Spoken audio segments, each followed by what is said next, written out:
রূপসী ললনা, শোনো শোনো, তোমারই তুলনা হয় না কোনো, ওই রূপে করেছ মন দিওয়ানা, সে কথা তুমি বোঝো কি না। এভাবেই আপন মনে গান গাইতে ভার্সিটি ক্যাম্পাসে প্রবেশ করছিল আশিক। তখনই তার সঙ্গে হঠাৎ করেই একটা বড় গাড়ি হুশ করে ভার্সিটির ভিতরে ঢুকে গেল। আশিক হাঁ করে তাকিয়ে আছে, একজন মানুষ কতটা বেপরোয়া হলে ভার্সিটির গেটের মতো একটা জায়গায় এসেও এত হাই স্পিডে গাড়ি চালাতে পারে, তাও আবার ভার্সিটির ভিতরে সেই গাড়ি নিয়ে প্রবেশ করে। আশিক সামনের দিকে এগিয়ে গেল, আর তখনই দেখতে পেল একটা মেয়ে গাড়িটার ভিতরে থেকে বেরোচ্ছে। দেখতে যথেষ্ট সুন্দরী, বলা চলে প্রথম দেখাতেই যে কোনো ছেলে মেয়েটার প্রেমে পড়ে যাবে, কিন্তু চেহারায় কেমন যেন একটা অহংকারী অহংকারী মনোভাব। তাই আশিক মেয়েটার দিকে এগিয়ে গেল আর সামনে দাঁড়িয়ে বলতে লাগলো, এই যে ম্যাডাম, কি ব্যাপার, কি সমস্যা আপনার? প্রিয়াঙ্কা আশিকের কথাই কোনো পাত্তা দিল না, সামনের দিকে এগিয়ে যাচ্ছিল। এটা দেখে আশিকের একটু মেজাজ খারাপ হয়ে যায়, আর তখনই সে প্রিয়াঙ্কার হাতটা পিছন থেকে টান দিয়ে ধরে ফেলে আর বলতে থাকে, এই যে ম্যাডাম, কি সমস্যা? আপনাকে আমি কি বললাম? আপনি কানে শুনতে পারেন না নাকি? ভার্সিটির গেটের সামনে এত জোরে কেউ গাড়ি চালায়? প্রিয়াঙ্কার হাতটা ধরে ফেলার সঙ্গে সঙ্গেই প্রিয়াঙ্কা পিছন ফিরে আশিকের গাড়ি একটা ঠাস করে চড় বসিয়ে দেয় আর নিজের হাতটা ছাড়িয়ে নিয়ে বলতে থাকে, গরিব ছোটলোক ফকিন্নির বাচ্চা, তোর এত বড় সাহস! তুই আমার হাত ধরলি? একে তো হেঁটে হেঁটে রাস্তা দিয়ে ভার্সিটিতে আসছিস, তার উপর আবার এত বড় বড় কথা বলিস। দেখুন ম্যাডাম, আমি ভার্সিটিতে হেঁটে হেঁটে আসছি বলে তার মানে এই নয় যে আমি কোনো ফকিন্নি। কিন্তু আমি আপনাকে যেটা বলতে চাই সেটা হলো, ভার্সিটির সামনে হাজার হাজার স্টুডেন্ট আনাগোনা করে, সেখানে আপনি যখন এভাবে হাই স্পিডে গাড়ি নিয়ে আসছিলেন তখনই আপনার গাড়ির সামনে কোনো একটা অ্যাক্সিডেন্ট হয়ে যেতে পারত। কোনো অ্যাক্সিডেন্ট তো হয়নি, তাহলে এখানে তোর কি সমস্যা? তুই কেন শুধু শুধু আমার সঙ্গে ঝামেলা বাড়াতে চাইছিস? হয়নি হতে কতক্ষণ, সেই জন্যই তো আপনাকে আমি সাবধান করলাম। নেক্সট টাইম আর কখনো এভাবে হাই স্পিডে গাড়ি চালাবেন না, ভার্সিটির সামনে অন্তত না। আমি কি তোর বাবার টাকায় কেনা চাকর নাকি যে তুই আমাকে যা বলবি তাই আমাকে শুনে চলতে হবে? এক্সকিউজ মি ম্যাডাম, একটু ভদ্র ভাষায় কথা বলুন। আপনি বারবার এভাবে কেন কথা বলছেন? ভার্সিটিতে আমি পড়াশোনা করতে এসেছি, এখানে আমার বাবা কিংবা কোনো ফ্যামিলি মেম্বার আসেনি, তাই আপনি আমার বাবাকে তুলে কোনো কথা বলতে পারেন না।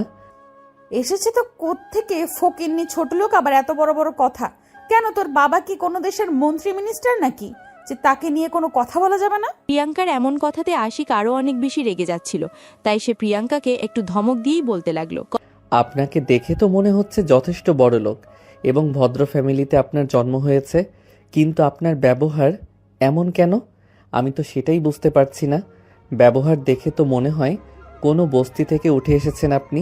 কথাটা বলা মাত্রই আরও বেশি গেল প্রিয়াঙ্কা, আর তখনই সে চিৎকার দিয়ে আশিককে উদ্দেশ্য করে বলতে লাগলো, তোর এত বড় সাহস, তুই আমাকে এ কথা বলেছিস? আচ্ছা ঠিক আছে, তোর শেষ না দেখে আমি তোকে ছাড়ছি না।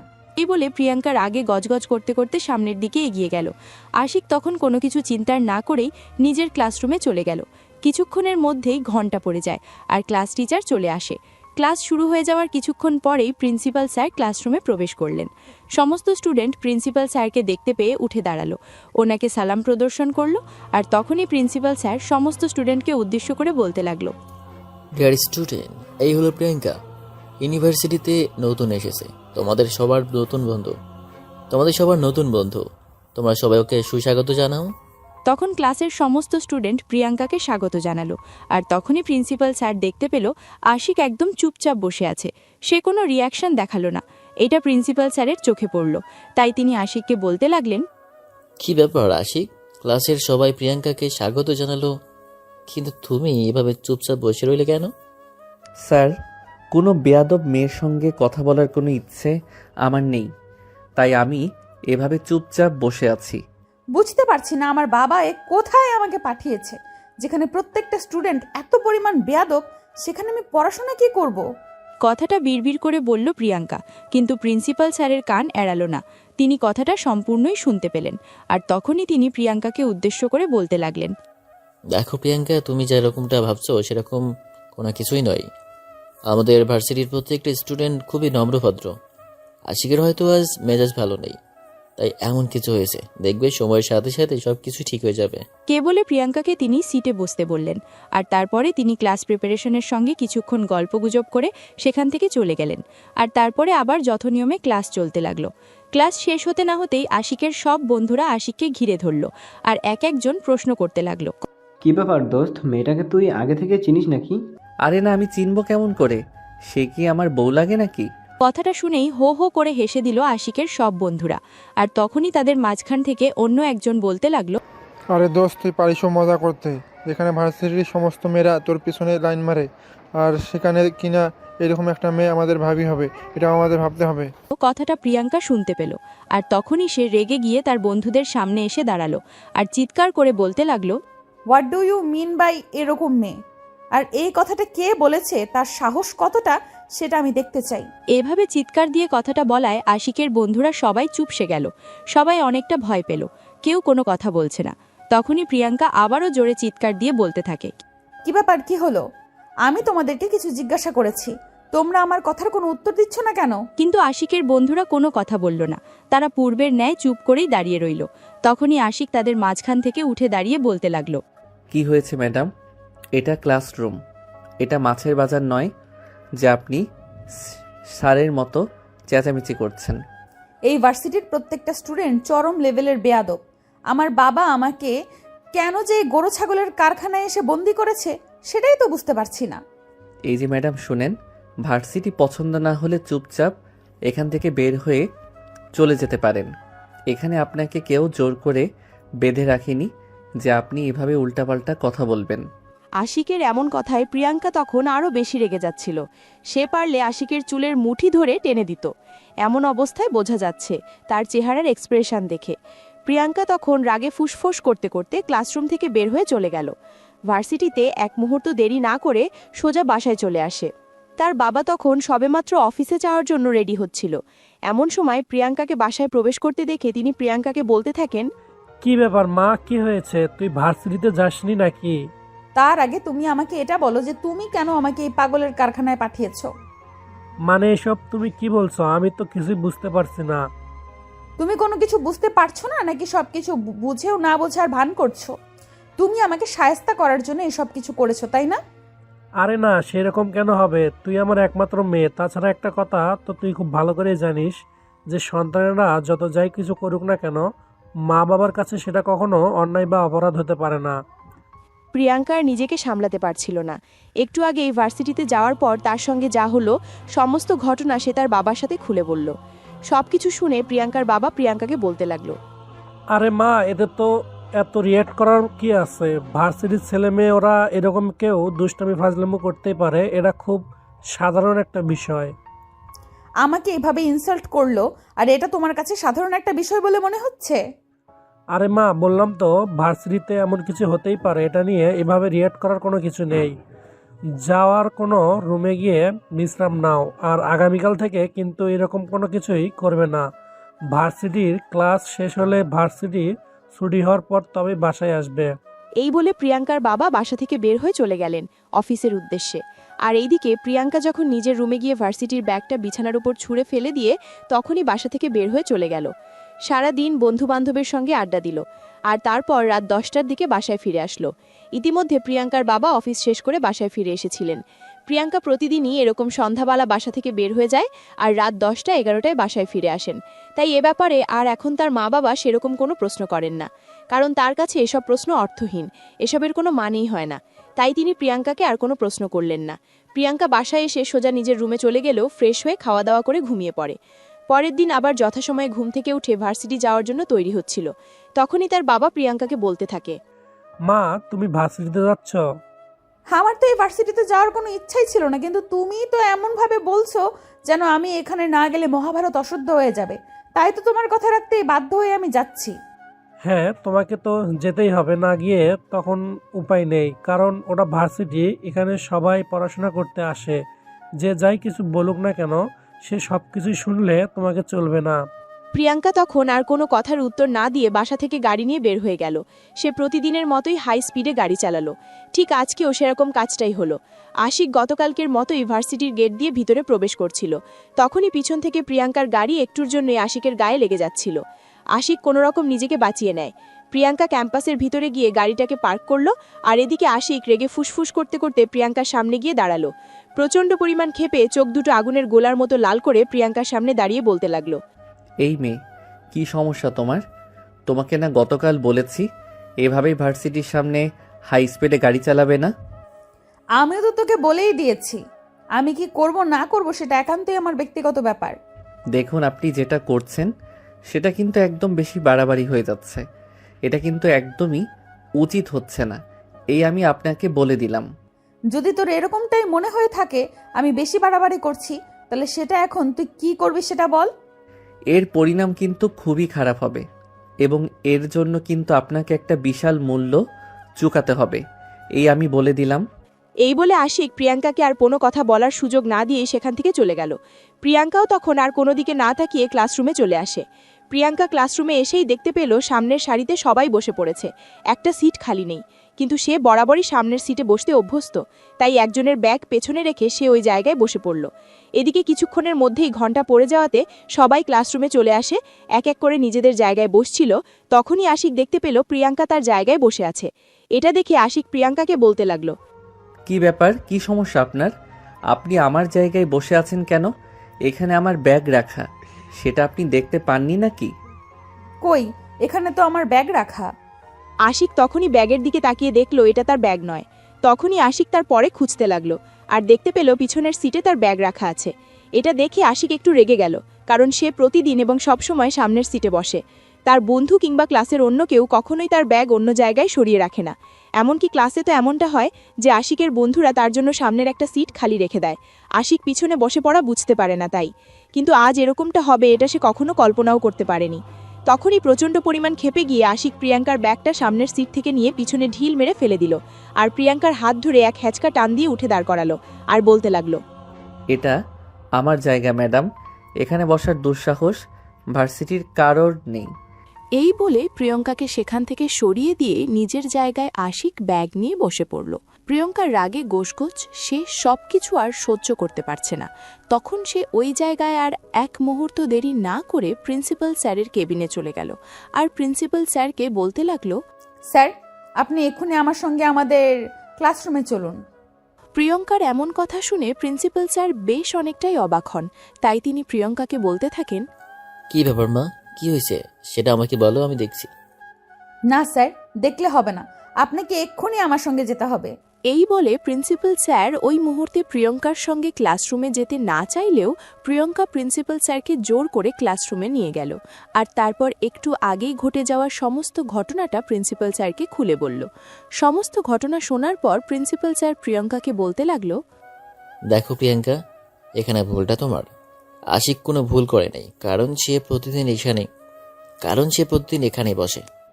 এটি কি কারোর বাবার সম্পত্তি নাকি যে তাকে প্রতিদিন এখানেই বসতে হবে? আজ তো এখানে আমি বসেছিলাম, তাহলে কেন সে আমার সঙ্গে এরকম অসদাচরণ করেছে? তুমি প্লিজ একটু শান্ত হও, আর এই বিষয়টা নিয়ে বেশি বাড়াবাড়ি করো না। অন্য পাশে তো আরও সামনের সিট আছে, তুমি আগামীকাল থেকে অন্য পাশের কোনো সামনের সিটে বসে যেও, কিন্তু এই সিটে নয়। এই বলে প্রিন্সিপাল স্যার আর কাউকে কোনো কথা বলার সুযোগ না দিয়ে সেখান থেকে চলে গেলেন। প্রিয়ঙ্কা তখন রাগে ফুসফুস করতে করতে বাধ্য হয়ে পিছনের সিটে গিয়ে বসল। এভাবেই চলতে থাকে তাদের দিনগুলো। ইতিমধ্যে এক কেটে গেল প্রায় সপ্তাহখানেকের মতো। এখন আর প্রিয়ঙ্কা আশিকের সঙ্গে গায়ে পড়ে ঝগড়া করতে চায় না। আশিকও প্রিয়ঙ্কার থেকে যথেষ্ট দূরত্ব বজায় রেখে চলার চেষ্টা করে, আর এই ব্যাপারটা লক্ষ্য করে আশিকের সব বন্ধুরা। তাদের এভাবে থাকাটা একদম সহ্য করতে পারছিল না আশিকের সব বন্ধুরা। তাই তো আশিকের সব বন্ধুরা মিলে প্ল্যান করলো প্রিয়ঙ্কা এবং আশিকের মধ্যে একটা নতুন করে ঝামেলা তৈরি করতে হবে, কিন্তু সেটা কি করে করবে এটাই ভেবে পাচ্ছি না তারা। তখনই হঠাৎ করে তাদের মাঝখান থেকে আশিকের এক বান্ধবী বলে ওঠে, সামনেই আশিকের বার্থডে আসছে। প্রতি বছরই আশিকের বার্থডেতে ভার্সিটিতেও ছোট্ট একটা প্রোগ্রাম করা হয়। সেই প্রোগ্রামে ইনভাইট করা হবে প্রিয়াঙ্কাকে, আর সেখানে একটা কিছু করার চিন্তা করতে হবে। যেমন চিন্তা তেমনই কাজ। দেখতে দেখতে কিছুদিনের মধ্যেই আশিকের বার্থডে চলে আসে। আশিকের সব বন্ধুরা তাদের পরিকল্পনা অনুযায়ী প্রিয়ঙ্কাকেও সেই অনুষ্ঠানে ইনভাইট করে, কিন্তু এটা কোনোভাবেই জানতে দেয় না বার্থডে আশিকের ছিল। এদিকে ভার্সিটিতে তারা সমস্ত কিছুর অ্যারেঞ্জ করে এবং অপরদিকে প্রিয়ঙ্কার কাছে সবকিছু গোপন রেখে সেই অনুষ্ঠানে প্রিয়ঙ্কাকে নিয়ে আসে। যথাসময়ে অনুষ্ঠান শুরু হলো। আশিক কেক কাটতে গেল আর তখনই প্রিয়ঙ্কাকে সেখানে চোখ বন্ধ করে নিয়ে আসা হলো। প্রিয়ঙ্কাকে দেখে আশিক অনেকটাই অবাক হলেও মুখ বন্ধ করে থাকে, কারণ তার বন্ধুরা তাকে ইশারায় চুপ থাকতে বলেছিল। কেক কাটা হবে তার ঠিক আগ মুহূর্তেই প্রিয়ঙ্কার চোখ খুলে দেওয়া হলো। তার চোখের ওপর থেকে কালো কাপড়ের টুকরোটা সরিয়ে নেওয়া হলো। প্রিয়ঙ্কা চোখ খুলেই দেখতে পেল তার সামনে আশিক দাঁড়িয়ে আছে, আর সামনে যে বার্থডে কেক রাখা আছে তাতে আশিকের নাম লেখা। এটা দেখে প্রিয়ঙ্কা একটু বেশি রেগে গেল। সে ওই মুহূর্তে সেখান থেকে চলে যেতে চাইছিল, কারণ আশিকের আজ জন্মদিন, আর এই জন্মদিনে কোনো প্রবলেম ক্রিয়েট হোক এটা সে চাইছিল না। তখনই পিছন থেকে আশিক বলতে থাকে, এখান থেকে চলে যাওয়ার কোনো প্রয়োজন নেই। আমার জন্মদিনের প্রোগ্রামে এসে কোনো ভিক্ষুকও ফিরে যায় না। কথাটা প্রিয়ঙ্কার গায়ে লেগে গেল। সে কখনো ভাবতেও পারেনি আশিক এরকম ছোট কথা উচ্চারণ করতে পারে। সেও তখন চিৎকার করে বলতে লাগলো, এমন কেক আমার বাড়ির কাজের লোকরাও খায় না। আর আমি যদি জানতাম এখানে তোর মতো ছোট লোকের বার্থডে পার্টি সেলিব্রেশন হচ্ছে, তাহলে আমি কখনোই এখানে অ্যাটেন্ড করতাম না। এই বলে প্রিয়ঙ্কা সেখান থেকে চলে গেল। আর এদিকে আশিকের বন্ধুরা তখন হতভম্ব হয়ে দাঁড়িয়ে রইল। তারা ভাবতেও পারেনি এরকম কিছু একটা হতে পারে। কিন্তু যাই কিছু হোক, আজকের এই দিনটাকে নষ্ট হতে দেওয়া যাবে না। হাজার হোক আশিকের বার্থডে বলে কথা, তাই তার বন্ধুরা বিষয়টাকে সামালোর জন্য আশিককে বলতে থাকে, দোস্ত প্লিজ, যা হয়েছে ভুলে যা। আমরা বুঝতে পারিনি এরকম কিছু একটা হবে, তাহলে আমরা ওকে কখনো এভাবে ডাকতাম না। প্লিজ আমাদের ক্ষমা করে দে। আরে না ভাই, তোরা কেন এভাবে বলছিস? এখানে তোদের কোনো দোষ নেই। যত দোষ তো এই ফাজিল মেয়েটার। এই মেয়েটা নিজেকে কি মনে করে আমি তো সেটাই ভাবতে পারি না। নিজেকে কি খুব বেশি কিছু মনে করে নাকি? দোস্ত প্লিজ বাদ দে এসব কথা, চল শুরু করা যাক। আশিকও তখন আর সেসব কিছু নিয়ে আর কথা বাড়ালো না।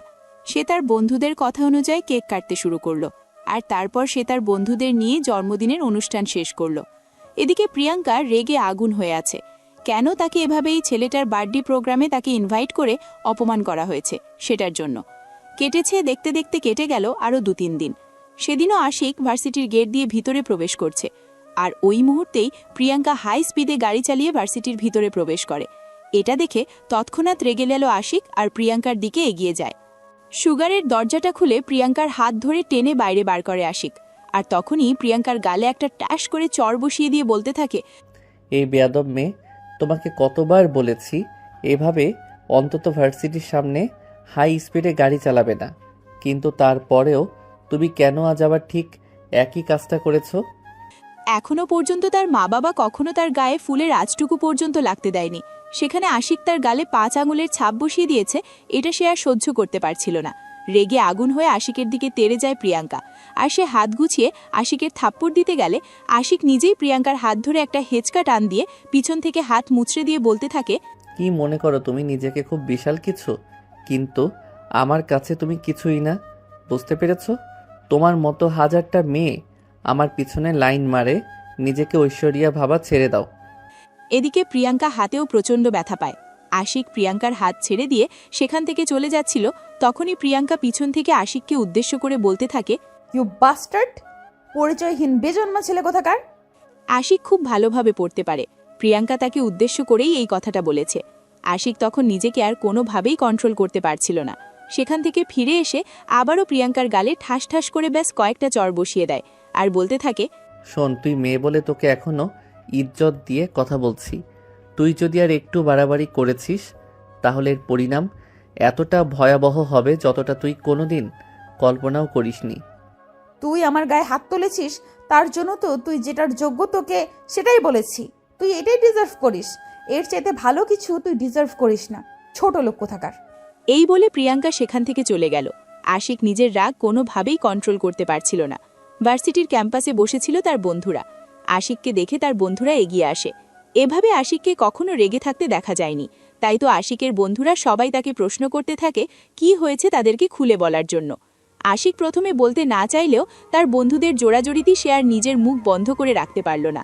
অতঃপর সে তার বন্ধুদেরকে ঘটনাটা খুলে বলে। ঘটনাটা শুনে তার বন্ধুরা সবাই অনেকটাই অবাক হয়ে যায়, কারণ আশিকের সঙ্গে এরকম আচরণ করবে সেরকম দুঃসাহস এখনও পর্যন্ত ভার্সিটির কোনো স্টুডেন্টের হয়ে ওঠেনি, যেটা প্রিয়াঙ্কা দেখিয়েছে। কারণ আশিকই ভার্সিটিতে আর 5টা সাধারণ ছেলের মতো চলাফেরা করলেও তার ফ্যামিলির অবস্থা কিন্তু আর 5টা সাধারণ ফ্যামিলির মতো নয়। আশিক কোটিপতি বাবার একমাত্র আদরের রাজপুত্র, কিন্তু সে বিলাসিতার জীবন চায় না। সে নিজের মতো করে একটা সুন্দর জীবন গড়তে চায়, যেখানে থাকবে না কোনো বাধা বিপত্তি, যেখানে থাকবে না কারো হুকুমদারিত্ব। সে নিজের মতো করে চলতে পারবে, কিংবা দিন শেষে কেউ তাকে বলবে না যে বাপের টাকায় ফুটানি করছে। সে নিজের ইনকামে চলার চেষ্টা করে, আর সেজন্য এই বয়সেই টিউশনি করায়, প্লাস পড়াশোনার পাশাপাশি ফ্রিল্যান্সিংও করে, যা থেকে মোটামুটি তার ভালো একটা আর্নিং আসে এবং সে খুব ভালোভাবেই চলে যেতে পারে। এভাবেই চলে তার দিন। তার মা বাবা যদিও নিজের ছেলেকে এভাবে দেখতে চান না, তারা অনেক রিকোয়েস্ট করেন আশিকি যাতে নিজেদের বাড়িতে ফিরে যায় আর উৎসব বিলাসী জীবনযাপন করে, কিন্তু আশিক সেটা কখনোই করে না। অপরদিকে আজ আশিকের মা বাবার বিবাহবার্ষিকী। প্রতি বছর এই দিনটাতে আশিক কখনো বাইরে সময় কাটায় না। ভার্সিটি ছুটি হওয়ার পর সোজা হোস্টেলে ফিরে গেল। সেখান থেকে রেডি হয়ে সোজা বাসায় যাওয়ার পথে মা বাবার জন্য নিজের পয়সায় কিনা কিছু উপহার সামগ্রী এবং তাদের বিবাহবার্ষিকীতে কাটবে বলে একটা কেক নিয়ে বাসায় প্রবেশ করে। আশিকের মা বাবা দুজনেই অধীর আগ্রহে অপেক্ষা করছিলেন নিজ সন্তানের জন্য। তারা খুব ভালো করেই জানেন যথাসময়ে আশিক তাদের বাড়িতে পৌঁছে যাবে, সেজন্য মা বাবা দুজনেই অপেক্ষা করতে থাকে এবং আশিকও যথাসময়ে পৌঁছে গেল। অতঃপর আশিকের সঙ্গে নিয়ে আশিকের মা বাবা বিবাহবার্ষিকী উদযাপন করান এবং আশিক নিজের ইনকামে কিনা উপহার সামগ্রী মা বাবার হাতে তুলে দেন। আশিকের বাবা তখন আশিককে নিজের বুকে টেনে নিয়ে বলতে থাকেন, আর এরকমটা করিস না বাবা, তোর এই দূরত্ব আমরা মেনে নিতে পারছি না। আমি চাই তুই আমাদের কাছে থাক। কিসের অভাব আছে আমাদের, যার কারণে তোকে এখনই নিজের ইনকামে চলতে হবে? আল্লাহর রহমতে আমার তো সব কিছু আছে। এইটুকু যদি তুই দেখে শুনে রাখতে পারিস, আমাদের 7 পুরুষ বসে খেতে পারবে। দেখো বাবা, যা কিছু আছে সব কিছুই তো তোমার এবং দাদাভাই রেখে যাওয়া সম্পত্তি। এখানে তো আমার কোনো কিছুই নেই। আমি নিজেকে কিছু একটা করতে চাই, সেটা তোমাদেরকে কেন বোঝাতে পারছি না। বাবা, এই যুগে এসে তুই শূন্য থেকে শুরু করে সত্যিই কিছু করতে পারবি না। তাই বলছি কি, তুই বাসায় ফিরে আয় আর আমাদের কথা মেনে চল।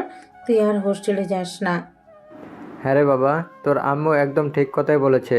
আমরা কেউই চাই না তুই বাইরে যাস। তুই বাসায় থেকেই পড়াশোনা কর। কিন্তু আশিক তার বাবা মায়ের কোনো কথাই শুনল না।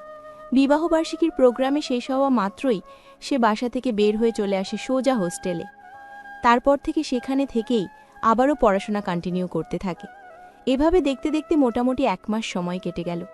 এদিকে সেই দিনের পর থেকে প্রিয়াঙ্কা আর ভার্সিটির সামনে এসে এত স্পিডে গাড়ি চালায় না, কিংবা ভার্সিটির কোনো স্টুডেন্টের সঙ্গেও খারাপ আচরণ করে না। নিজেকে পরিবর্তন করে নিতে শুরু করেছে, কারণ সেই দিন প্রিয়াঙ্কা বাসায় গিয়ে রেগে মেগে তার বাবার কাছে আশিকের নামে অনেক নালিশ করে। প্রিয়াঙ্কার বাবা বিষয়টা বুঝতে পেরে আশিককে কোনো কিছু না বলে বা কোনো নালিশ না করে তিনি নিজের মেয়েকেই সবকিছু বুঝিয়ে বলেন। অতঃপর প্রিয়াঙ্কা বিষয়টা বুঝতে পারে আর নিজেকে পরিবর্তন করার চেষ্টা করে। প্রিয়াঙ্কা যখন শুরুর দিকে ভার্সিটিতে আসতো তখন শর্ট জামাকাপড় পরে ভার্সিটিতে আসতো, আর এখন সে 3 পিস পরতেও শুরু করেছে, যে ব্যাপারটা ভার্সিটির সবাইকে খুবই অবাক করছে। এই তো সেদিন আশিক এবং তার বন্ধুরা সবাই ক্যাম্পাসে বসেছিল, তখনই প্রিয়াঙ্কা ভার্সিটিতে এসে প্রবেশ করে গাড়িটাকে পার্কিং করে রেখে ক্লাসরুমের দিকে অগ্রসর হচ্ছিল। তখনই পিছন থেকে আশিকের এক বন্ধু বলে ওঠে, আচ্ছা দোস্ত, ব্যাপারটা কি বুঝতে পারছি না।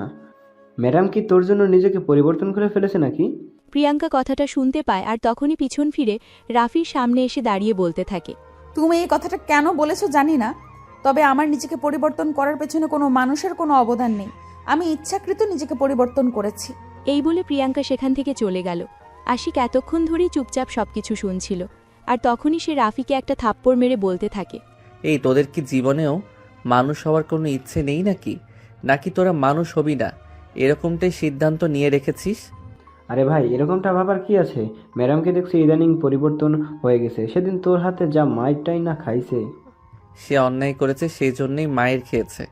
শুধু সে না, অন্য কেউ যদি আমার মা বাবাকে অসম্মান করে কোনো কথা বলে, তাকেও আমি এক মুহূর্তের জন্যেও ছাড়ব না। পৃথিবীতে সব কিছুর ঊর্ধ্বে আমার মা বাবা। অতঃপর আশিকের বন্ধুরা আর কথা বাড়ালো না। তারা কথা ঘুরিয়ে নিয়ে নিজেদের মতো আড্ডা দিতে লাগলো, আর এভাবেই চলে গেল মোটামুটি 20 মিনিট মতো সময়। আর এদিকে ক্লাসের টাইম হয়ে যাওয়ায় ঘন্টা পড়ে গেল আর তারপর সবাই আবারও ক্লাসরুমে চলে আসলো। এভাবেই যেতে থাকে দিনকাল। অপরদিকে এদিকে আশিক আর প্রিয়াঙ্কার মাঝে যে শত্রুতা মনের ভাবটা ছিল এখন সেটা অনেকটাই কেটে গেছে। সেদিন হঠাৎ করেই আশিক সাইকেল চালিয়ে ভার্সিটিতে আসছিল। পিছন থেকে একটা প্রাইভেট কার এসে তার সাইকেলের সঙ্গে ধাক্কা লাগিয়ে দেয়। আশিক ছিটকে পড়ে গেল এবং পায়ে প্রচণ্ড পরিমাণ ব্যথা পেল। অপরদিকে যেই গাড়িটা আশিকে ব্যথা দিয়েছে সে এক মুহূর্তেও সেখানে না দাঁড়িয়ে দ্রুত প্রস্থান করে। এদিকে তখনই ওই মুহূর্তেই ওই রাস্তা দিয়ে গাড়ি নিয়ে আসছিল প্রিয়াঙ্কা। প্রিয়াঙ্কা দূর থেকে এই বিষয়টা লক্ষ্য করে আর কাছাকাছি এসে গাড়িটা দাঁড় করায়। তারপর গাড়ি থেকে নেমে আশিকের দিকে এগিয়ে গেল। আশিক ব্যথায় কাতরাচ্ছিল। প্রিয়াঙ্কার কোনো কিছু চিন্তা না করে তাড়াহুড়ো করে আশিককে নিজের গাড়িতে ওঠালো আর তারপর নিজেই দায়িত্ব নিয়ে হসপিটালে নিয়ে গেল। হসপিটালে অ্যাডমিট করে দিয়ে তারপর প্রিয়াঙ্কা চলে আসছিল। তখনই আশিক প্রিয়াঙ্কাকে নিজের কাছে ডেকে নিয়ে আর বলতে থাকে, সব কিছুর জন্য ধন্যবাদ। প্রিয়াঙ্কা তখন আশিকের কথার কোনো জবাব দিল না, চুপচাপ সেখান থেকে বের হয়ে চলে গেল। এদিকে আশিকের অ্যাক্সিডেন্টের খবর পেয়ে তার মা বাবা এক মুহূর্ত দেরি না করে হসপিটালে চলে আসেন। ছেলের মাথার কাছে বসে তার মাথায় হাত বুলিয়ে দিতে থাকেন আর বলতে থাকেন, তোকে আগেই বলেছিলাম বাসায় চলে যেতে। তুই যদি গাড়ি নিয়ে চলাফেরা করতে তাহলে কি আজ তোর সঙ্গে এরকম কিছু একটা হতো? আরে বাবা, সেরকম কিছুই হয়নি। পায়ে সামান্য একটু ব্যথা পেয়েছি। 2-3 দিন বিশ্রাম নিলে সব কিছু ঠিক হয়ে যাবে। তোমাকে এত টেনশন করতে হবে না। তুই কতটুকু ব্যথা পেয়েছিস সেটা তো আমরা নিজের চোখেই দেখতে পাচ্ছি। তোকে আর এক মুহূর্ত আমরা হোস্টেলে থাকতে দেব না। আজ এবং এই মুহূর্তে তোকে নিয়ে আমরা বাসায় চলে যাব। এই বলে আশিক তখন তার আব্বু আম্মুর সঙ্গে বাসায় যেতে না চাইলেও তার আব্বু আম্মু এক প্রকার জোর করেই তাকে বাসায় নিয়ে গেল। এরপর কেটে গেল মোটামুটি প্রায় 15 দিন মতো সময়। ইতিমধ্যে আশিক সুস্থ হয়ে ওঠে আর ভার্সিটি যাওয়ার জন্য উদ্গ্রীব হয়ে ওঠে। যদিও আশিকের বাবা মা তাকে বারবার বলছিল আর কটা দিন বাসায় থেকে বিশ্রাম নেওয়ার জন্য, কিন্তু আশিক কোনো কথাই শুনছিল না। সে পড়াশোনায় যথেষ্ট মনোযোগী এবং ভালো একজন স্টুডেন্ট। এভাবে কোনো কারণ ছাড়াই বাসায় বসে থাকতে সে একদমই নারাজ। তাই তো তার মা বাবা নিষেধ করা সত্ত্বেও সে বাসায় বসে না থেকে ভার্সিটিতে চলে গেল। এদিকে আশিক ভার্সিটিতে এসে দেখতে পায় প্রিয়াঙ্কা ক্যাম্পাসের একপাশে একটা গাছের ছায়ায় বসে আছে। আশিক তার দিকে এগিয়ে গেল। প্রিয়াঙ্কা তাকে দেখতে পেয়েও না দেখার ভান করে বসে আছে। আশিক প্রিয়াঙ্কার পাশে গিয়ে বসে আর তারপরই প্রিয়াঙ্কার দিকে তাকিয়ে বলতে থাকে, সব কিছুর জন্য সরি। প্লিজ আমাকে কি একবারের জন্যও ক্ষমা করে দেওয়া যায় না? প্রিয়াঙ্কা তখন কোনো কথাই বলো না, চুপচাপ সেখান থেকে উঠে চলে যাচ্ছিল। তখনই আশিক পেছন থেকে প্রিয়াঙ্কার হাতটা ধরে টান দিতেই প্রিয়াঙ্কা আশিকের এক টানে একদম আশিকের কোলে চলে আসে। একদম আশিকের বুকের সঙ্গে প্রিয়াঙ্কার বুক লেগে যায়। মুহূর্তের জন্য স্তব্ধ হয়ে গেল প্রিয়াঙ্কা। আশিক কিছুই বুঝতে পারল না হঠাৎ করে কি থেকে কি হয়ে গেল। এদিকে আশিক কোথা থেকে বুকে পেয়ে শক্ত করে জড়িয়ে ধরে বলতে থাকে, প্লিজ আমি মন থেকে তোমার কাছে ক্ষমা চাইছি। আমাকে এই শেষবারের মতো ক্ষমা করে দাও প্লিজ।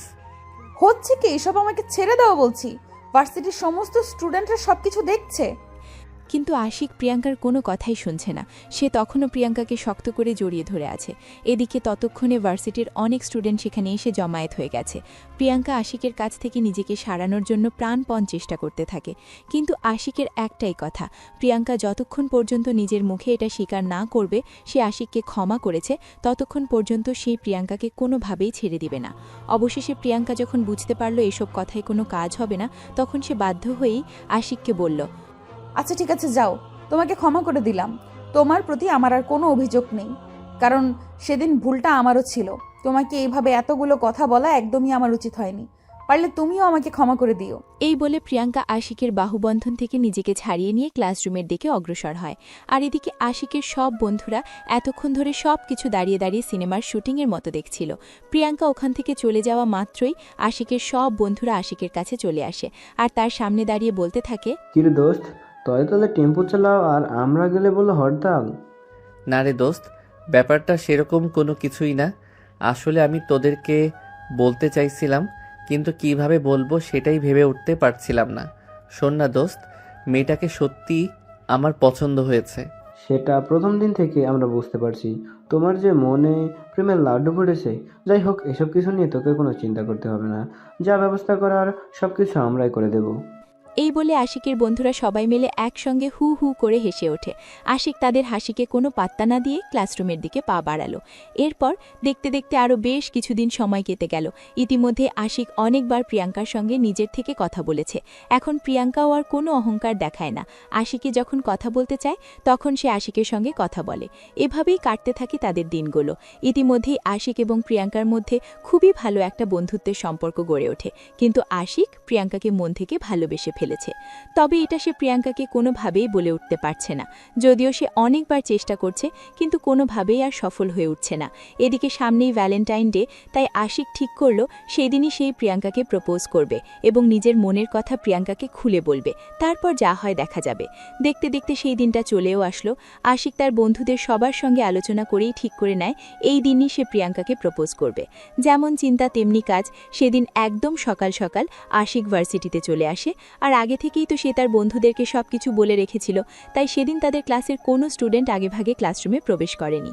আশিক পরিকল্পনা অনুযায়ী ক্লাসে বসেই প্রিয়াঙ্কার জন্য অপেক্ষা করছিল। ক্লাসের দরজা জানালা সব কিছুই বন্ধ ছিল, লাইট অফ ছিল, ওই রুমটা একদম অন্ধকার। আর তার ভিতরেই বসে অপেক্ষা করছে আশিক তার ভালোবাসার মানুষটার জন্য। তাকে বেশিক্ষণ সময় অপেক্ষা করতে হলো না। মোটামুটি 20 মিনিটের মধ্যেই প্রিয়াঙ্কা ভার্সিটিতে চলে আসে। ক্যাম্পাসে এসে সেরকম কাউকে দেখতে পেল না, তাই সে ক্যাম্পাসে দেরি না করে ক্লাসরুমে চলে আসে। কিন্তু ক্লাসরুমে এসে বসে আরও বেশি অবাক হয়, কারণ ক্লাসের দরজা জানালাও বন্ধ ছিল, লাইট অফ ছিল। সে আস্তে আস্তে রুমের দিকে পা বাড়ায়। যেই না লাইটের সুইচ টিপে লাইট অন করতে যাবে, অমনি সে ভূত দেখার মতো চমকে গেল। কারণ আশিক খুব ভালো করেই জানত প্রিয়াঙ্কা ক্লাসরুমে এসে যখন দেখতে পাবে ক্লাসরুমের লাইট অফ করা আছে, তখনই প্রিয়াঙ্কা লাইট অন করতে চাইবে।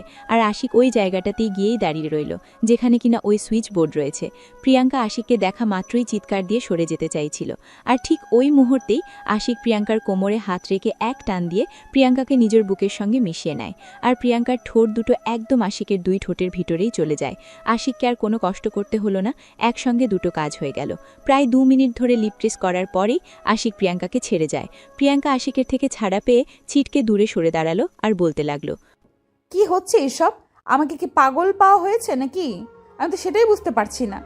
হ্যাঁ গো, আমার হবু বউটা, তুমি এই পাগলের পাগলি, বুঝলা? মানে কি এসবের? আমি তো কিছুই বুঝতে পারছি না। আই লাভ ইউ আমার বউটা, তোমায় আমি ভীষণ ভালোবাসি। Do you accept my love request? এসব কি ফাজলামো হচ্ছে? তুমি আমার ক্লাসমেট, তুমি আমার বন্ধু, কিন্তু ভালোবাসা সেটা তোমার সঙ্গে করা যায় না।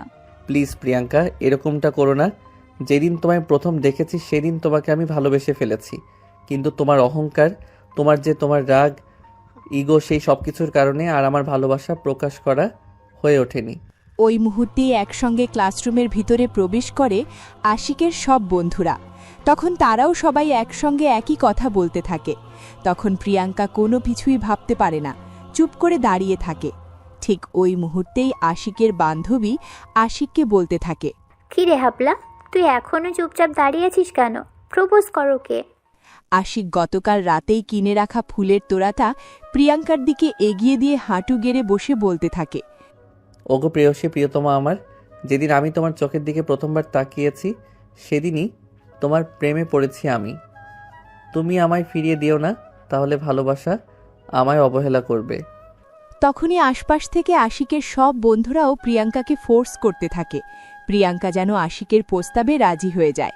অবশেষে সবার কথা শুনে প্রিয়াঙ্কাও আশিকের প্রস্তাবে রাজি হয়ে গেল। সেও আশিককে বলল, আচ্ছা ঠিক আছে, যাও, আমি তোমার প্রস্তাব মেনে নিলাম। তুমি সত্যি বলছো তো? হ্যাঁ, আমি একদম সত্যি কথা বলছি।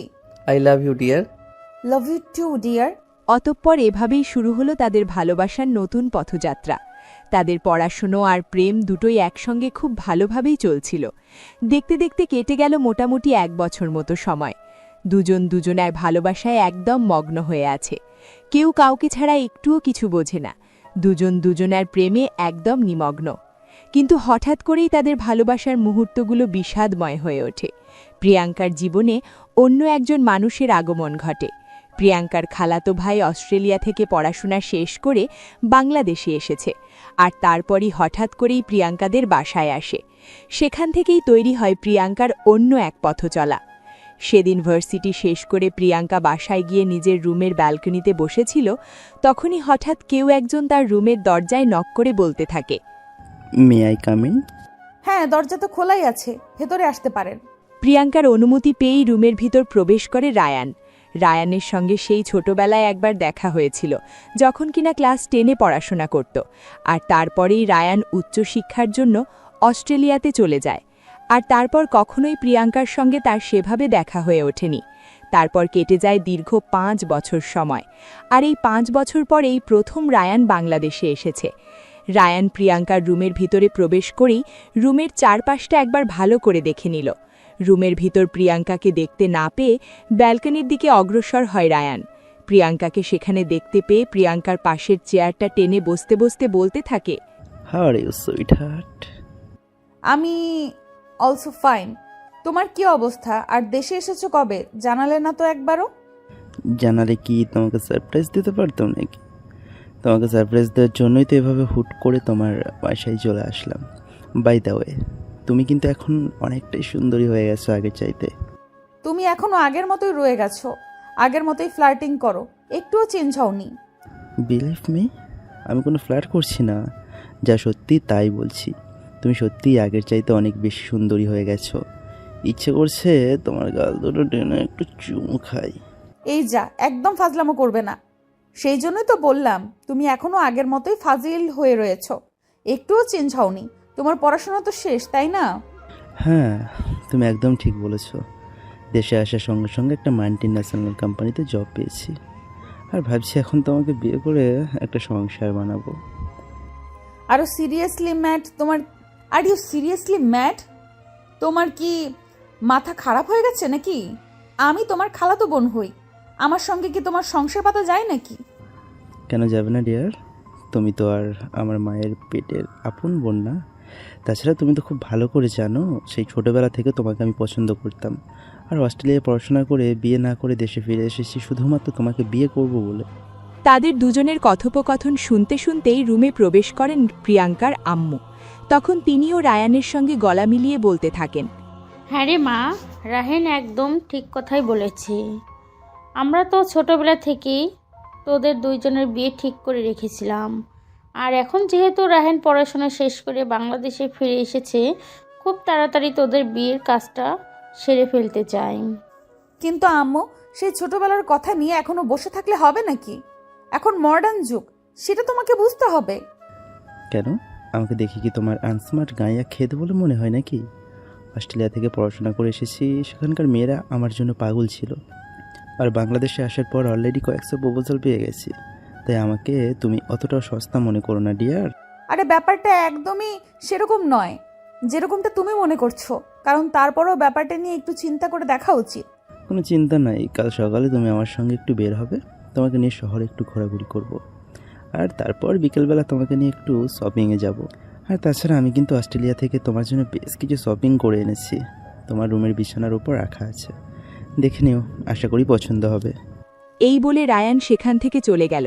আর তখনই প্রিয়াঙ্কার আম্মু আবারও প্রিয়াঙ্কাকে উদ্দেশ্য করে বলতে থাকে, দেখ না, তুই আর না করিস না রাহান। ছেলেটা দেখতে ভালো, উচ্চশিক্ষিত, ভালো চাকরি করছে, ওর মতো ছেলে পাওয়া যাবে না। তাই আমরা এই সম্বন্ধ হাতছাড়া করতে চাই না। এই বলে প্রিয়াঙ্কার মা সেখান থেকে চলে যায়। প্রিয়াঙ্কার রুমের ভিতর আসে, আর রুমে এসে দেখতে পায় বিছানার উপর অনেকগুলো শপিং ব্যাগ রাখা আছে। সে একটা একটা করে খুলতে লাগল। অনেকগুলো ড্রেস, সেই সঙ্গে বেশ কিছু জুয়েলারি, খুবই এক্সপেন্সিভ এগুলো। এত দামি দামি জিনিসপত্র দেখে প্রিয়াঙ্কার মাথা কাজ করছিল না। এগুলো কি সত্যিই রায়ান তার জন্যই এনেছে? এটা বিশ্বাস করতে পারছিল না সে। প্রত্যেকটা জুয়েলারি, প্রত্যেকটা ড্রেসিং টেবিলের আয়নার সামনে দাঁড়িয়ে নিজের গায়ের সঙ্গে লাগিয়ে দেখে নিচ্ছিল প্রিয়াঙ্কা। সবগুলো ড্রেস এবং সবগুলো জুয়েলারিতে প্রিয়াঙ্কাকে অনেক সুন্দর মানাচ্ছিল। প্রিয়াঙ্কার মনটা খুশিতে গদগদ করছিল। আর 5টা মেয়ের মতোই, যেমন আর 5টা মেয়ে কখনো দামন ড্রেস পেলে অনেক বেশি খুশি হয়। এর পরের দিন সকাল হতে না হতেই রায়ান প্রিয়াঙ্কাকে কল দেয়। প্রিয়াঙ্কাও সেদিন ভার্সিটিতে না গিয়ে রায়ানের সঙ্গে বাইরে বের হয়ে গেল। এদিকে আশিক ভার্সিটিতে এসে প্রিয়াঙ্কাকে দেখতে না পেয়ে প্রিয়াঙ্কার ফোনে অনেকবার কল দেয়, কিন্তু প্রিয়াঙ্কা ফোনটা সাইলেন্ট করে রাখে, যার কারণে সে আশিকের কলটা রিসিভ করতে পারে না। সারাদিন ঘোরাঘুরি, শপিং আর খাওয়া দাওয়া করে সন্ধ্যের দিকে বাসায় ফিরে আসে প্রিয়াঙ্কা। প্রিয়াঙ্কা ফ্রেশ হয়ে বিশ্রাম নিয়ে মোবাইলটা হাতে নিয়েই দেখতে পায় আশিক তাকে কল করেছিল। একটা দুটো নয়, ৩৬৫টা মিসড কল স্ক্রিনে ভেসে আছে। প্রিয়াঙ্কা এক মুহূর্ত দেরি না করে কলটা ব্যাক করল। আশিক সঙ্গে সঙ্গেই কলটা রিসিভ করল আর চিৎকার করে বলতে লাগলো, কি সমস্যা তোমার? আমি সে কখন থেকে তোমাকে কল দিচ্ছি, তুমি আমার কল রিসিভ করছো না কেন? আশিক কিভাবে প্রিয়াঙ্কাকে চিৎকার দিয়ে কথা বলায়। প্রিয়াঙ্কাও নিজেকে সামাল দিতে পারল না। সেও আশিকের সঙ্গে তাল মিলিয়ে চিৎকার দিয়ে বলতে থাকে, আমার ইচ্ছে হয়েছে, আমি রিসিভ করিনি। এটা তো তোমার কোনো সমস্যা হওয়ার কথা নয়। তাহলে তুমি এভাবে সারের মতো চেঁচামেচি করছো কেন? প্রিয়াঙ্কা, এগুলো তুমি কি বলছো? তোমার কি মাথা টাথা সব খারাপ হয়ে গেছে নাকি? তুমি ভার্সিটিতে আসোনি, আমি তোমাকে এতগুলো কল দিয়েছি, তুমি একটা বারের জন্যেও কলটা রিসিভ করনি। দেখো, এমনিতেই টায়ার্ড লাগছে, আমি তোমার সঙ্গে কথা বলতে বাধ্য নই। ফোনটা রাখতে পারো। এই বলে প্রিয়াঙ্কা আশিকার কোনো কথা বলার সুযোগ না দিয়ে সঙ্গে সঙ্গে ফোনটা কেটে দিল। আশিক তারপর আবারও অনেকবার ফোন দিল, কিন্তু প্রিয়াঙ্কা আর আশিকের কলটা রিসিভ করল না। আশিক মনে মনে অনেক কষ্ট পেল, কিন্তু কি আর করবে? প্রিয়াঙ্কা তো আর তার হাতের নাগালের মধ্যেও নেই যে জিজ্ঞাসা করবে কেন প্রিয়াঙ্কা ফোনটা কেটে দিয়েছে। তাই বাধ্য হয়ে আসে ফোনটা রেখে দিল। পরের দিন যথাসময়ে আশিক এবং প্রিয়াঙ্কা দুজনেই ভার্সিটিতে আসলো। প্রিয়াঙ্কাকে দেখা মাত্র আশিক দৌড়ে গিয়ে প্রিয়াঙ্কার সামনে দাঁড়ালো আর তারপর এসে প্রিয়াঙ্কাকে গতকালকের বিষয়ে জিজ্ঞাসা করতে লাগলো। আজ আবারও আশিক প্রিয়াঙ্কার গতকালকের ব্যাপারে জিজ্ঞাসা করছে। এটা থেকে প্রিয়াঙ্কা একটু রেগে গেল আর বলতে লাগলো, আচ্ছা, তুমি কি নিজেকে খুব কিছু মনে করো নাকি? তোমার কোনো কাজ থাকতে পারে না, সেজন্য কি অন্য কারোরও কোনো কাজ থাকতে পারে না নাকি? দেখো, তোমার এরকম কোনো কাজ থাকতে পারে না যেটা আমার সঙ্গে তুমি বলতে পারো না। হ্যাঁ, আমি মানছি তোমার কাজ ছিল, কিন্তু কি কাজ সেটা তো তুমি আমার সঙ্গে এখন অন্তত বলতে পারো। দেখো, তুমি তোমার নিজের লিমিটের মধ্যে থাকো। নিজের তো আমাকে কোনো কিছু গিফট করার মতো সামর্থ্য নেই। আমার খালাতো ভাই অস্ট্রেলিয়া থেকে এসেছে, সে আমার জন্য অনেকগুলো গিফট নিয়ে এসেছে। তারপর আবার কাল আমাকে শপিং করাতে নিয়ে গেছে, এতগুলো শপিং করিয়ে দিয়েছে। আশিকের আর বুঝতে বাকি রইল না প্রিয়াঙ্কা আসলেই তাকে কি বোঝাতে চাইছে। তখনই আশিক নিজেকে সামলে নিয়ে প্রিয়াঙ্কাকে বলতে লাগলো, আসলে তোমার কথাটাই সত্যি। আমার মনে হচ্ছে আমি প্রেমিক হিসেবে ব্যর্থ। তোমার চাহিদাগুলো আমি পূরণ করতে পারিনি। পারলে তুমি আমাকে ক্ষমা করে দিও। দেখো, একদম ন্যাকামি করতে এসো না। যাও তো এখন এখান থেকে, আমাকে প্যারা দিও না। আশিক তখন সেখানে আর এক মুহূর্তেও দাঁড়ালো না, কান্না করতে করতেই চলে গেল।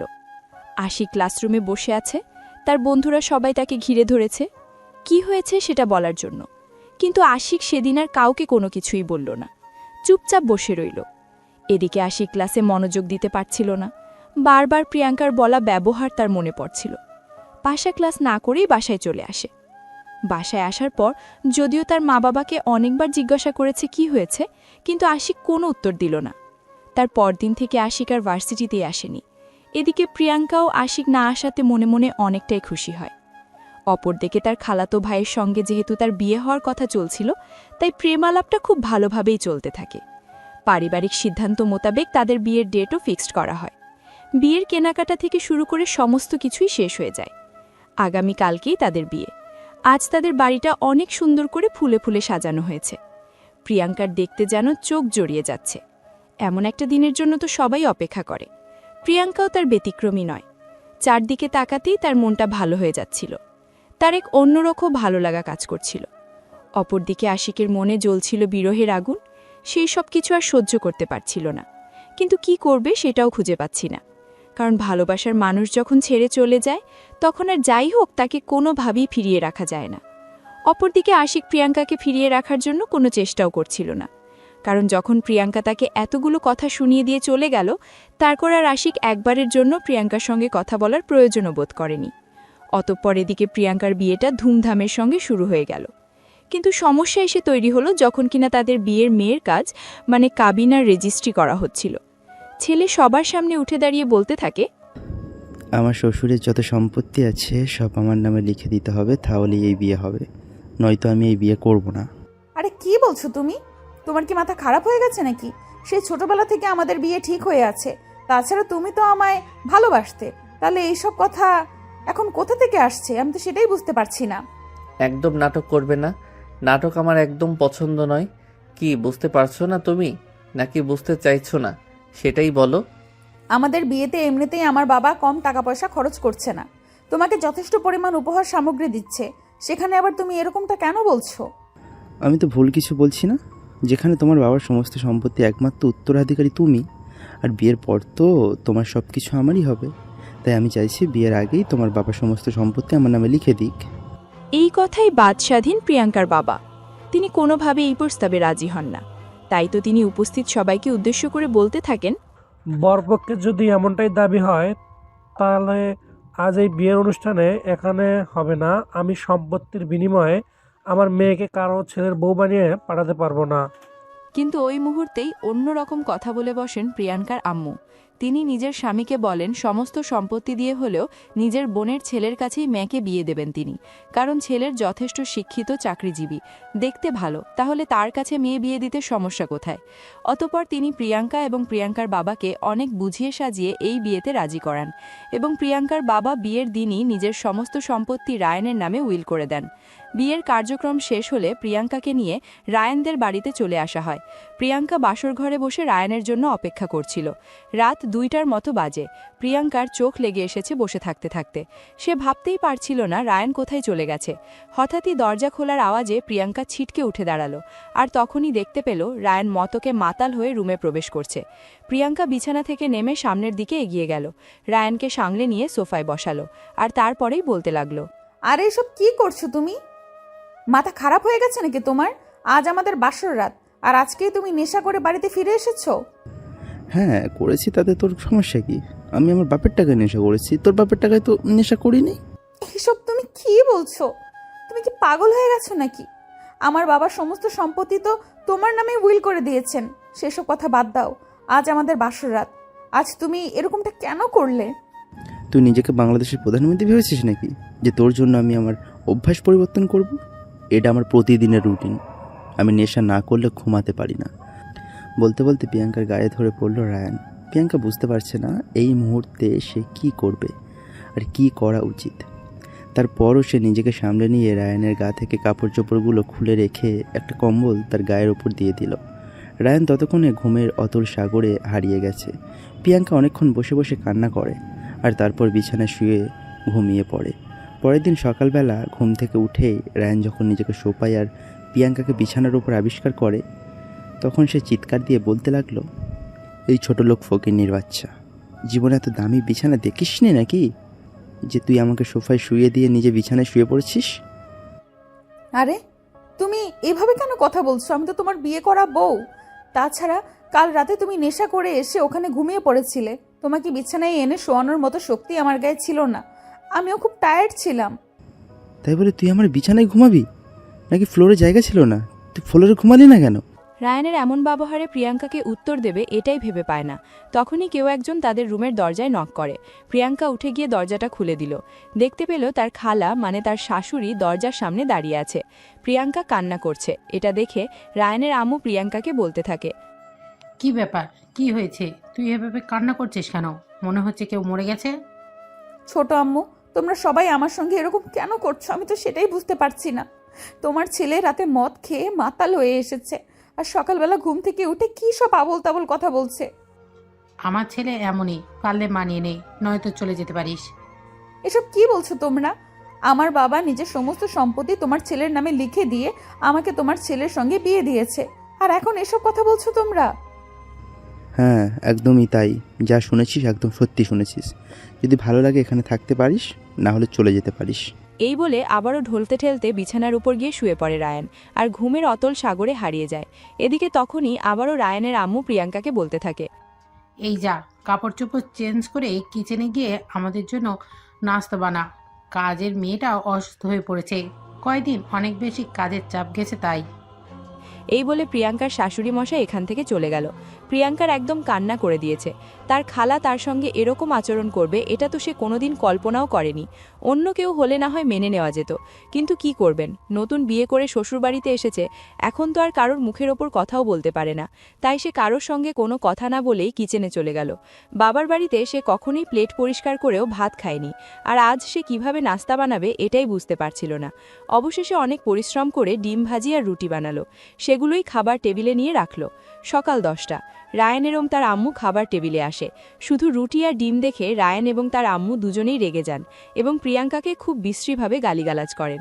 প্রিয়াঙ্কা এসব কিছু সহ্য করতে না পেরে রুমে গিয়ে কান্না করতে থাকে। আর এদিকে তখনই প্রিয়াঙ্কার বাবা প্রিয়াঙ্কাকে ফোন দেন। প্রিয়াঙ্কা তখন এগুলো সহ্য করতে না পেরে তার বাবাকে সবকিছু খুলে বলে। সবকিছু শুনে প্রিয়াঙ্কার বাবার মেজাজ অনেক বেশি খারাপ হয়ে যান। তাই তিনি এক মুহূর্ত দেরি না করে মেয়েকে শ্বশুরবাড়ি থেকে নিজের বাড়িতে নিয়ে যান। আর সেই যাওয়াটাই যেন প্রিয়াঙ্কার জন্য আরও বেশি কাল হয়ে দাঁড়ালো। সেদিন যাওয়ার পর প্রিয়াঙ্কার শ্বশুরবাড়ি থেকে কেউ আর প্রিয়াঙ্কার সঙ্গে কোনো যোগাযোগ করেনি। কেটে যায় 6 মাস। একদিন হঠাৎ থেকেই আদালত থেকে অর্ডার আসে, প্রিয়াঙ্কাকে এবং তার ফ্যামিলিকে তাদের এই বাড়িটা ছেড়ে দিতে হবে। কারণ সেদিন উইলে এই বাড়িসহ সমস্ত সম্পত্তি লিখে দিয়েছিল প্রিয়াঙ্কার বাবা। তাই কোর্টের আদেশ অনুযায়ী প্রিয়াঙ্কা এবং তার ফ্যামিলিকে বাড়ি ছেড়ে দিতে হয়।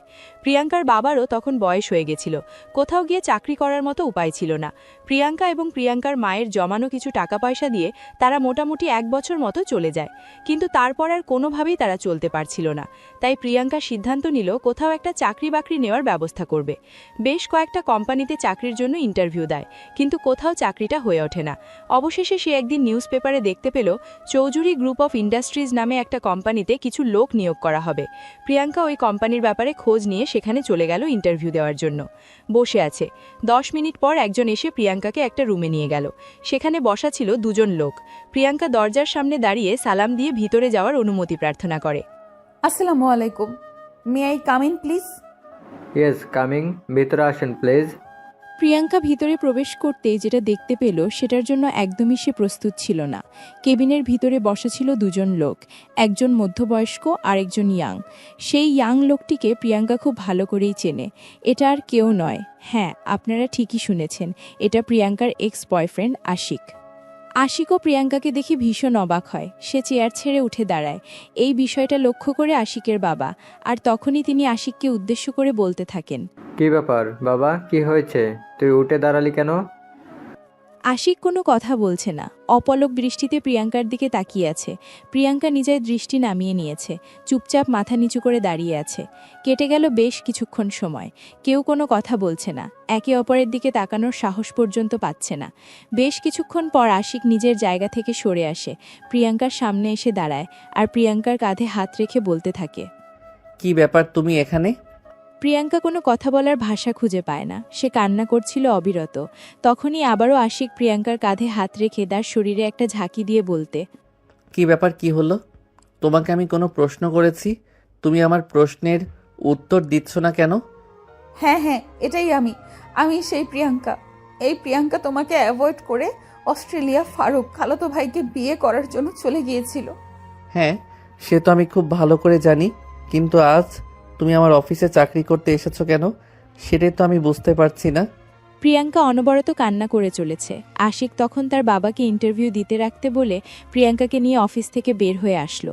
দুজনেই একটা কফি শপে বসে আছে, কেউ কোনো কথা বলছে না, একদম চুপচাপ নীরবতা পালন করছে। তখনই হঠাৎ করে আশিক নিজের থেকেই নীরবতা ভেঙে প্রিয়াঙ্কাকে বলতে থাকে, কি হলো? আমি তোমাকে কিছু জিজ্ঞাসা করেছি, তুমি আমার কথার উত্তর দাওনি কেন?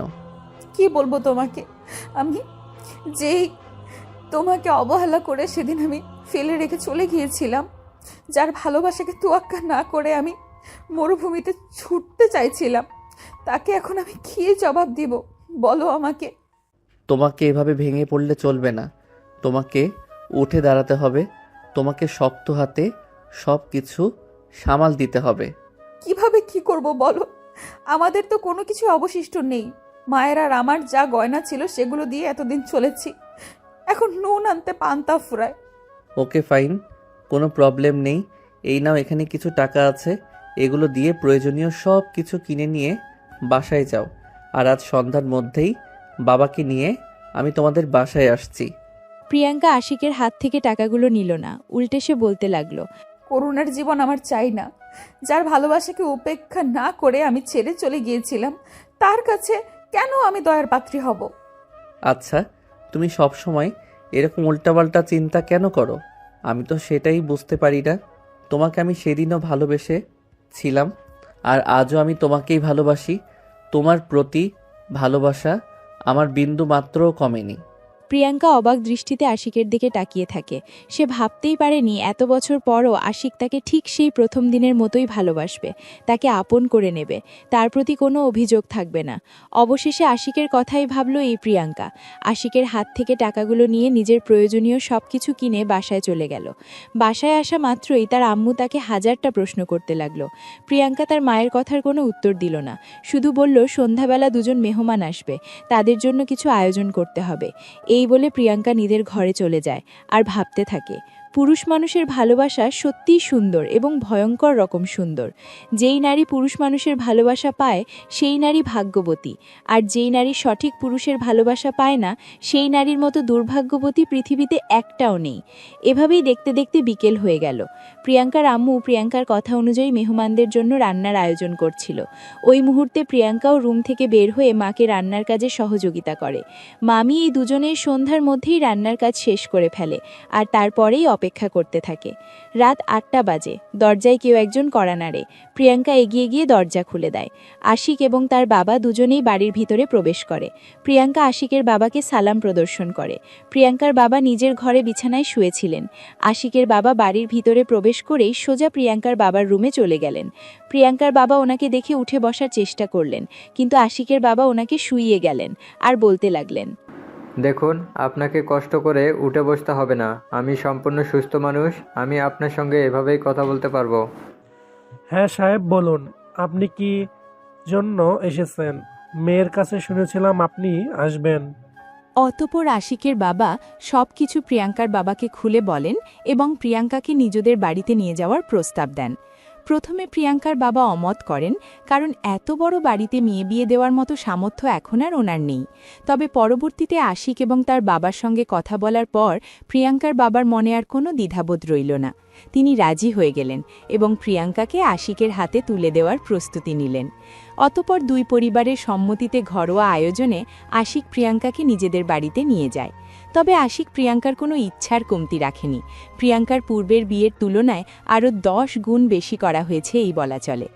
বাইরের দেশ থেকে নিয়ে আসা ডায়মন্ড আর জুয়েলারি অর্নামেন্ট সহ ও পোশাক আশাক সব কিছুই দেওয়া হয়েছে বিয়েতে প্রিয়াঙ্কাকে। প্রিয়াঙ্কা এগুলোকে অনেক খুশি হয়। তাছাড়া প্রত্যেকটা মেয়েই তো এরকম শাড়ি, চুড়ি আর গহনা পেলে তাদের আর কিছুই চায় না। প্রিয়াঙ্কা আশিকের রুমে বসে আছে, বিশাল বড় এক বেডরুম। তবে আশিককে নিয়ে প্রিয়াঙ্কার মনে হাজারটা প্রশ্ন এখনও ঘুরপাক খাচ্ছে। ভার্সিটির সেই সাধারণ ছেলেটা আর আজকের এই আশিক, দুটো মানুষের মধ্যে আকাশ পাতাল ব্যবধান। এর মাঝেই হঠাৎ দরজা খুলে রুমের ভিতর প্রবেশ করে আশিক। প্রিয়াঙ্কা বিছানা থেকে নেমে এসে আশিককে সালাম করতে চায়। আশিক প্রিয়াঙ্কাকে টান দিয়ে নিজের বুকের সঙ্গে জড়িয়ে নেয় আর প্রিয়াঙ্কার কানের কাছে মুখ নিয়ে বলতে থাকে, তোমার জায়গা আমার পায়ে নয় প্রিয়তমা। তোমাকে আমি সেদিনও ভালোবেসেছিলাম আর আজও ভালোবাসি, তাই তোমার জায়গা এখনও আমার বুকে, আর আজীবন এখানেই থাকবে। এই বলে বেশ কিছুক্ষণ প্রিয়াঙ্কাকে নিজের বুকের সঙ্গে জড়িয়ে রাখে আর শেখার তারপরে তাকে কোলে তুলে নিয়ে বিছানায় সরিয়ে দিতে চাইলেও প্রিয়াঙ্কা উঠে বসে আর তারপরে আশিককে বলতে থাকে, আচ্ছা, তুমি আমাকে একটা কথা বলো। তোমার ব্যাপারে আমার অনেক দ্বিধাবোধ আছে। তুমি কোটিপতি বাবার ছেলে হয়েও ভার্সিটিতে এমন সাধারণ গাইয়া ছেলেদের মতো চলাফেরা করতে কেন? অতঃপর বিয়ে করা নতুন বউকে আশিক সবকিছুই খুলে বলতে বাধ্য হয়। সবকিছু শুনে প্রিয়াঙ্কার লজ্জায় নিজের মাথাটা নিচু করে নিল। কোটিপতি বাবার একমাত্র সন্তান হওয়ার পরেও আশিকের কখনো কোনো হিংসে ছিল না, কিন্তু প্রিয়াঙ্কা বরাবরই তাকে হিংসে করেছে। নিজের ভুলের জন্য ক্ষমা চাওয়ার মুখটাও নেই প্রিয়াঙ্কার। তখনই আশিক প্রিয়াঙ্কার থুতনিতে ধরে মুখটা উঁচু করে আর তার কপালের সঙ্গে নিজের কপাল লাগিয়ে দিয়ে বলতে থাকে, কি হয়েছে আমার বউটার? মনটা কেন এত খারাপ? আজ আমাদের বাসর রাত, আজ আমাদের জীবনের শুভ সূচনা হতে চলেছে, এখনো মন খারাপ করে থাকলে চলে? তোমার সঙ্গে যে সব কিছু করেছি, তারপর নিজেকে ক্ষমা করি কিভাবে বলো? তুমি আমার সঙ্গে কিছুই করনি, আর কিছুই হয়নি। যা ছিল অতীতে সব ভুলে যাও। এখন বর্তমান নিয়ে ভাবতে থাকো, ফালতু চিন্তা বাদ দাও।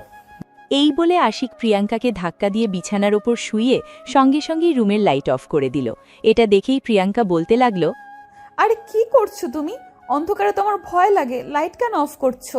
বারে আমি আমার বউটাকে দীর্ঘ 27 বছর অপেক্ষা করার পর আমার কাছে পেয়েছি, এখন বুঝি একটু আদর করব না? সেটা হতে পারে নাকি? হ্যাঁ, সে না হয় বলতাম, তাই বলে লাইট কেন অফ করতে হবে? রুমের ভেতরে তো তুমি আর আমি আছি। আমাদের ভিউয়ার্সরা লাইট অন রাখলে তারা তো দেখে ফেলবে, তাই নয় কি? এই যা, এটা তো ভুলেই গেছিলাম। আরে ভিউয়ার্স, আপনারাও না এরকম লোকের বাসর দেখতে হয় না। চলুন চলুন, এবার এখান থেকে বিদায় নিন। আবারও আপনাদের সঙ্গে হাজির হব নতুন কোনো এক ভালোবাসার গল্প নিয়ে।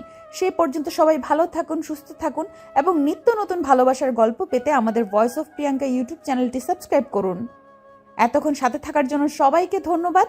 আবারও অনেক অনেক ভালোবাসা জানিয়ে আমাদের আজকের গল্পটি এখানেই শেষ করছি।